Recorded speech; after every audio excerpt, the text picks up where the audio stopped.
C'est bien de se poser la question de l'histoire de la forêt française, parce que beaucoup de gens pensent qu'une forêt n'a pas d'histoire en dehors des monuments qui peuvent y être à l'intérieur.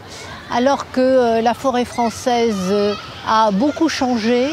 On pense souvent qu'elle a diminué continuellement jusqu'au XIXe siècle.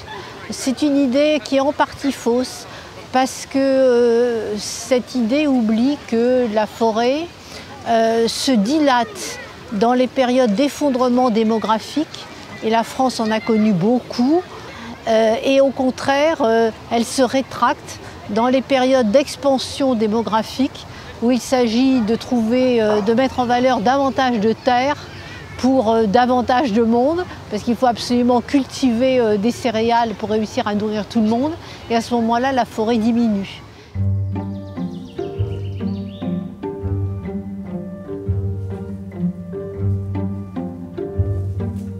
L'un des premiers éléments forts pour la forêt, c'est l'énergie. Le bois qui est énergie pour la vie de tous les jours. Autre élément très fort et qui est absolument essentiel à bien comprendre et que les gens oublient, et pas mal de forestiers oublient d'ailleurs, c'est que la forêt, c'était une source très forte de nourriture pour les gens au niveau des animaux. Donc les arbres qui sont en forêt, ce sont d'abord des arbres qui donnent de la nourriture. Alors ça, c'est depuis le haut Moyen-Âge, depuis le 8e siècle. Et le chêne a été favorisé. Ici, on est parfaitement dans des sols à chêne, donc c'est normal qu'on l'ait. Mais dans des zones où il n'est pas à sa place, il a toujours été favorisé parce qu'il donne beaucoup de nourriture, et aux cochons d'une part, et même aux humains en cas de disette.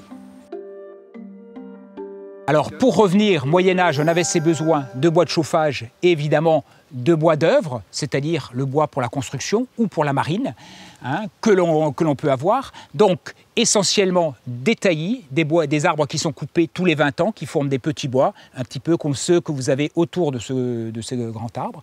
Et puis on laissait quelques arbres grandir au-dessus de cela, des chênes ou des fois du hêtre ou d'autres fruitiers, de façon à faire de la grume pour la construction et pour les autres usages.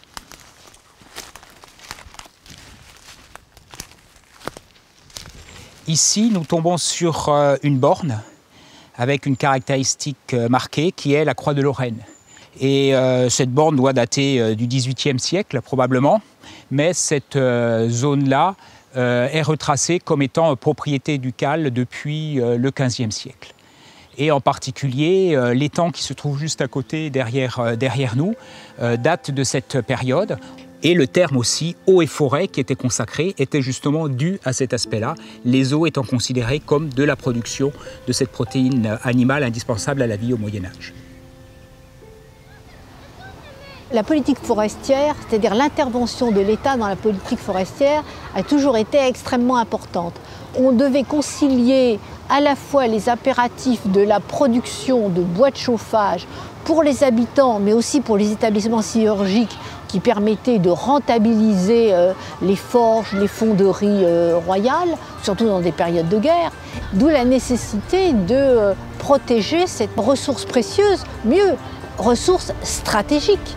Car à partir du XVIIe siècle, on essaye de construire notre propre flotte. On veut de beaux vaisseaux, donc on construit qu'en chêne. Et les mâts, par contre, sont faits en résineux. Donc ça va être une des données de notre politique.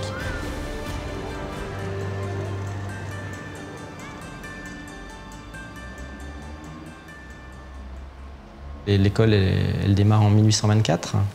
Alors, il s'agit au départ d'une bibliothèque d'enseignants qui conserve énormément de documents concernant la filière forêt-bois, la forêt et le bois.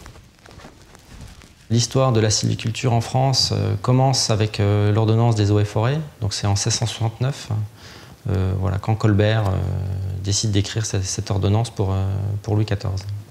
Il y a beaucoup moins de forêts et de bois en France, et la France, le royaume en tout cas, a besoin de bois, et donc il va légiférer en fait, et donc c'est un des points de départ en fait réglementaires, et donc de là part toute une bonne partie de l'histoire forestière contemporaine en France. On favorise le fait de faire des troncs assez longs, ce qu'on va appeler la futaie. Et donc, pour faire ça, on est obligé de faire densifier le peuplement. On se retrouve avec des arbres qui montent, les branches en compétition tombent, et on se retrouve avec des troncs très longs et un petit houppier. Et donc, en fait, on ne cherche que la partie basse, où je n'ai pas de branche, où je n'ai pas de nœud, qui a de la qualité, et la partie haute, on peut beaucoup plus difficilement l'utiliser. Ce système de futaie a été très fortement poussé, parce que c'est un système qui est facile à surveiller. Et pendant longtemps, le rôle du forestier, c'était de bien surveiller pour qu'il n'y ait pas de vol de bois. La partie sylvicole, technique sylvicole, ça c'est quelque chose qui est beaucoup plus moderne, beaucoup plus récent et qui date quasiment du XXe siècle.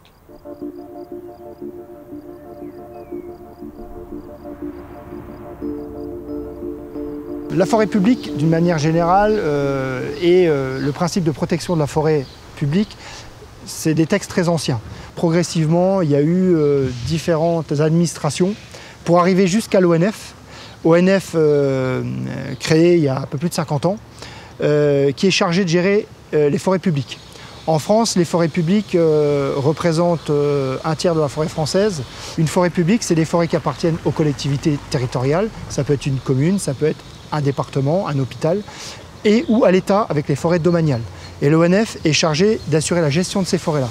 On est à vérifier que ces forêts se renouvellent correctement et qu'on respecte l'ensemble des fonctions de la forêt, la production de bois, l'accueil de la public et répondre à la demande sociétale, et tous les aspects environnementaux qui comportent la protection de l'eau, la protection de l'air, la protection des milieux sensibles.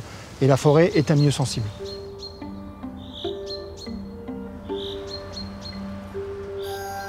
Finalement, la forêt, ça ne se passe pas qu'en forêt, ça se passe beaucoup aussi avec les gens qui ont un intérêt vers la forêt. Alors il y a le propriétaire, mais il y a les visiteurs, il y a les chasseurs, il y a les sportifs, il y a les écolos, il y a la commune, il y a le gouvernement, voilà.